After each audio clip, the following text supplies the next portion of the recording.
টুলু মণ্ডলের সোচ্চালের অফিসে গভীর রাত থেকে তল্লাশি অভিযান চালায় পুলিশ। অভিযানে পুলিশকে সহায়তা করতে উপস্থিত ছিলেন মিনার মণ্ডল। তাকে সঙ্গে নিয়েই অফিসের বিভিন্ন অংশে খুঁটিয়ে তল্লাশি চালানো হয়। কোনো গুরুত্বপূর্ণ নথি বা নগদ অর্থ লুকিয়ে রাখা হয়েছে কিনা তা জানতে অফিসের ভিতরের বেশ কয়েকটি জায়গা ভেঙেও পরীক্ষা করে পুলিশ। বিস্তারিত জানবো, টেলিফোনে রয়েছেন প্রতিনিধি জয়ন্ত। জয়ন্ত, এবার টুলু মণ্ডলের অফিসে পুলিশের হানা, মূলত কি কি খতিয়ে দেখা হলো, কি জানা যাচ্ছে?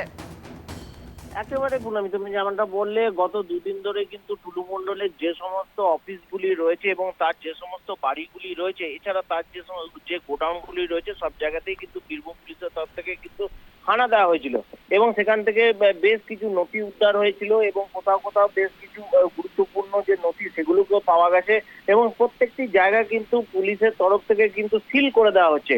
আমরা যেটা দেখলাম যে গতকাল রাতে তার যে সোৎসাল যে অফিস রয়েছে, তার সোৎসালের যে পাথরের যে অফিস, সেই অফিসেই কিন্তু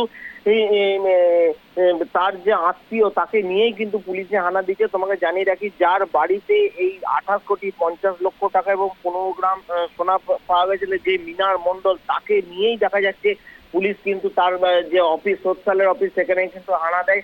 রাত্রি 9:30টার সময় কিন্তু সেই অফিসে ঢোকে এবং প্রায় ভোর 4:30 অবধি কিন্তু সেই অফিসে তল্লাশি চলে এবং সেই সময় কিন্তু বাইরে থেকে অনেক ভাঙারও আওয়াজ শুনতে পাওয়া যায়।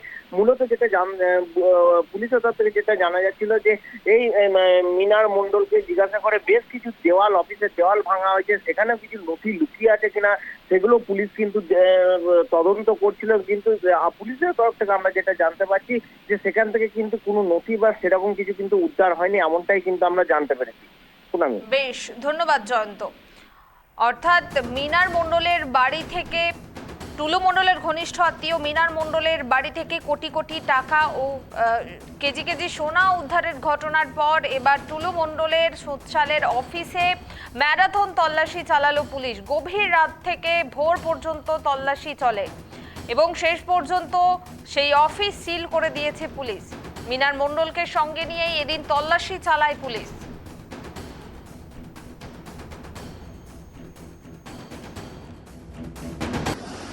বাড়িতে ছিলাম, আমাকে ডেকে পাঠানো এসএসএফ ডাকলাম। ওনারা বললেন যে আসুন আপনাদের সাক্ষাতে মাননীয় টুলু মণ্ডল সাহেবের অফিসটা। আচ্ছা, কখন থেকে শুরু হয়েছে? মোটামুটি 6টা। এখনো কি চলছে? হ্যাঁ, এখনো চলছে। আচ্ছা, কারা এসেছে কিছু জানেন? না, এসপি সাহেব এসছে, তার সঙ্গে টিম এসছে। মিনার মণ্ডল রয়েছে? মিনার মণ্ডলকে নিয়ে এসছেন, ওনাকে দিয়ে পুরো তদন্ত করা হচ্ছে ভিতরে। কতক্ষণ চলছে? এখনো চালু আছে। মোটামুটি কতক্ষণ ধরে চলছে? মোটামুটি এখন ঘন্টা দেড়েক হয়ে গেল। এটা কি প্রধান অফিস ছিল?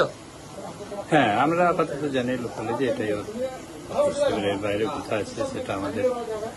দেখুন, এই ধরনের মাফিয়া যত গরিব জেলা আছে সেখানে যত বড় বড় মাফিয়া আছে।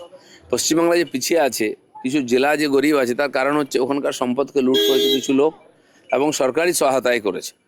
আজকে সরকার সমস্ত তদন্ত করছে আর সে সম্পদও বার করা হবে এবং যোগ্য জায়গায় তাদের পৌঁছে দেওয়া হবে। কেউ আইনের বাইরে নয়, ধীরে ধীরে সবার কাছে সরকারের আইনের হাত পৌঁছবে।